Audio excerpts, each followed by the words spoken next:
მოგესალმებით, ჩემო კარგებო. უკვე მრავალი წელია, რაც ასტრალური ენერგიების მეშვეობით ვეხმარები ადამიანებს ჯანმრთელობის გაუმჯობესებასა და მკურნალობაში. ჩემი მრავალწლიანი გამოცდილება და გამოჯანმრთელებული პაციენტები მაძლევს იმის თქმის საფუძველს, რომ დაავადების მიზეზი თითქმის ყოველთვის უფრო ღრმაა, ვიდრე უბრალოდ ფიზიკური ტკივილი. ხშირად გვესმის სიტყვა ჩაკრა. მოდით მისტიკას თავი დავანებოთ და რეალობას შევხედოთ. ჩაკრებისა და ჰორმონების კავშირი ეს ის თემაა, რაზეც ძალიან ბევრი შეკითხვა ისმის. ჩაკრები ჩვენი ორგანიზმის ენერგეტიკული ცენტრებია.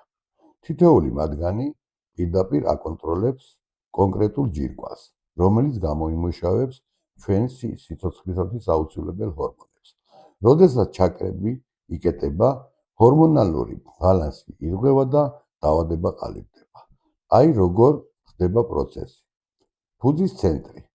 ის მართავს თირკმელზე და ჯირკვალს და ადრენალინს. თუ აქ ენერგია დაბლოკილია, ადამიანს აქვს მუდმივი შიში, დაღლილობა და ფეხების ან ზურგის ტკივილი.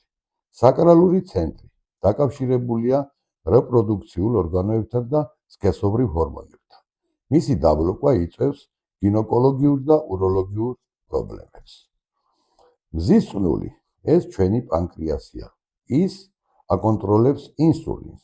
თუ ხართ მუდმივ სტრესში და ნერვიულობთ, ზიანდება კუჭი და ნივთიერებათა ცვლა.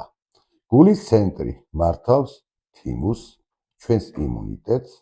როცა გული დამძიმებულია, ორგანიზმი კარგავს დაავადებასთან ბრძოლის უნარს. ყელის ცენტრი ეს არის ფარისებრი ჯირკვალი. ის განაპირობებს ჩვენს მეტაბოლიზმს. მისი გაუმართავობა ხშირად გამოწვეულია იმით, რომ ადამიანი საკუთარ სათქმელს ვერ ამბობს და ემოციას იხშობს. ჩვენ მთავარ კომპიუტერს. მესამე თვალი მართავს ჰიპოფიზს, ჩვენს მთავარ კომპიუტერს. ის არეგულირებს ყველა სხვა ჯირკვალს, მუშაობას. აქედან მიდის თავის ტკივილები და უძილობა.